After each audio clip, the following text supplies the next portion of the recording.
Does that add something to it for you? Yeah, it feels good, honestly. It really does. It's kind of weird because I sleep in my own bed. I cut weight in my garage. I have a sauna, a treadmill, everything I need.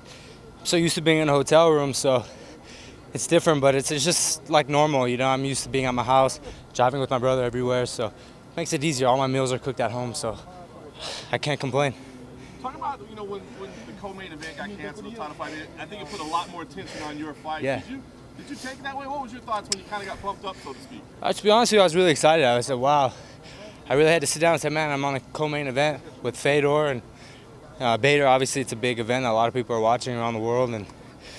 But I just take it like every other fight. It doesn't matter if I'm the first, I'm on the prelims. It's a fight is a fight. And it just has a different name, co-main event. But attitude's the same. Go out there and win.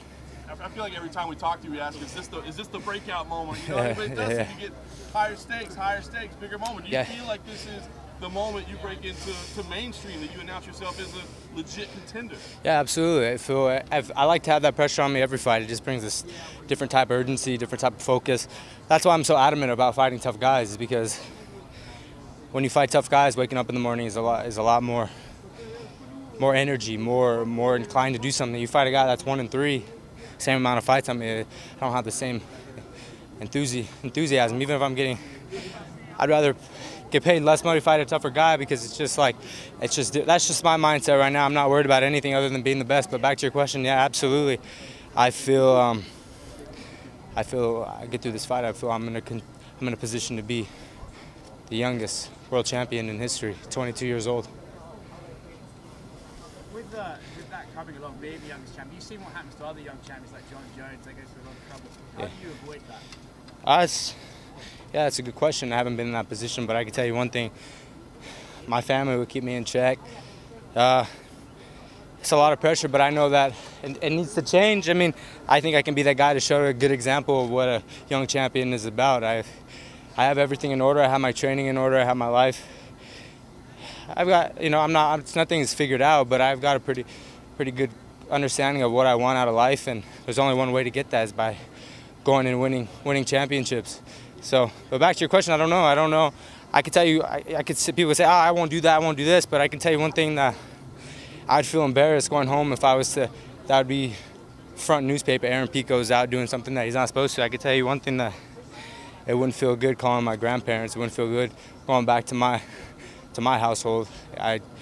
My parents would be very, very pissed, so I wouldn't want that shame upon me if I was to do something I wasn't supposed to. But back to your question, my family will keep me in check, and I'll keep myself in check. What do you think about this matchup stylistically? How do you think it's come together? I think it's well. I think he's, like I said, one word, tough. Been there with the best veterans they are in Bellator, tough fighters. Yeah, it's a true challenge for me, but I'm ready for it. I've been in this position. It's my 5th fight. Been a pro 2 years. I've had to come a long way. I've had to adjust. But I see the fight. Yeah, he's very tough. He's got more experience, but like I say, skills pays the bills. I've got better wrestling than him, cardio, striking. So it's going to be an interesting matchup, but I feel I'm going to come out on top. But my hat's off to him. He's a very, very, very tough guy. I mean, that's all I could put it. Yeah. Is it tough finding you opponents, or are people lining up to fight you? No, now it's easier, because I mean, I'm fighting the guys in the top 5. That's why, I mean, before, yeah, it was really, really difficult to find opponents, but now, I wanted to fight top guys, and I eventually want to get the title this year. I mean, that's definitely a goal of mine. I'll be the youngest in history. You said you had to adjust. What do you mean by adjust? Oh yeah, I mean, I had a rude awakening my first fight. I was in Madison Square Garden on the biggest stage. I mean, that loss would have crippled a lot of young fighters, but back to that scenario, I had to adjust. I had to figure out really, really fast of how my training was going to take place, because I knew all the fights were going to be tough. There wasn't going to be no easy challenges. So yeah, I have had to adjust. I've had to adjust in training. I've had some ups and downs in training, but obviously my fights are showing that I'm improving. I feel like I'm improving, honestly. Even my brother's with me 24/7. He watches all my sparring, so he said, man, you're really starting to come into your own, you know. I mean, but I'm only 2 years. I still got a long ways to go. Last one, guys. Every card they put you on, it's always a big card. MSG, first night on the zone. Do you still get excited, or is it now just, hey, it's normal, it's another big card, and it's Aaron Pico? Yeah, I mean, I do get excited. I get nervous, scared, every emotion runs in my body. I always think before a fight, I said, shit, why did I do this? Why did I do this to myself? I always tell my family, I'm like, shit, I'm so nervous. But once I get a warm-up going and once I step out there, the bell rings, it goes away. It's just like a wrestling match when I was 5 years old. I'd get so nervous, and as soon as the bell rang, you'd be fine. So yeah.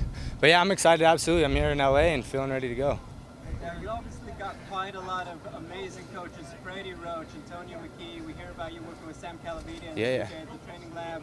That's a lot of cooks in the kitchen. How do you take the right things to just put it all together in the cage? Yeah, that's a good question. Yeah, well, everybody knows, plays their part. Coaches.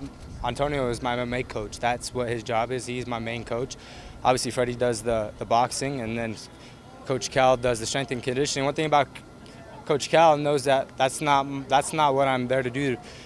Be a cyclist or be the, how do you say it, like the world's strongest man. He knows that he plays a very significant role in my development, but everybody knows what the end goal is. That's to become an MMA fighter. Freddie knows that I'm an MMA fighter, not a boxer yet. So everybody knows their role, and I have my family to sit down at the kitchen table. We literally do and say, okay, what are we going to do? Let's plan out the week and figure out what we need to do. So it's moving well, but like I was saying, I have to make adjustments in training, everything. It all takes. It's a full-time job. I mean, my training regimen is so complex, and a lot of people kind of could probably disagree of how I do things, but I've always done things not the normal way. People have always frowned upon certain things that I've done and decisions I've made, but look, I'm standing here right now, and everything seems to be going fine, so just take it one day at a time. All right, thanks, guys. Thank you, guys. Appreciate it.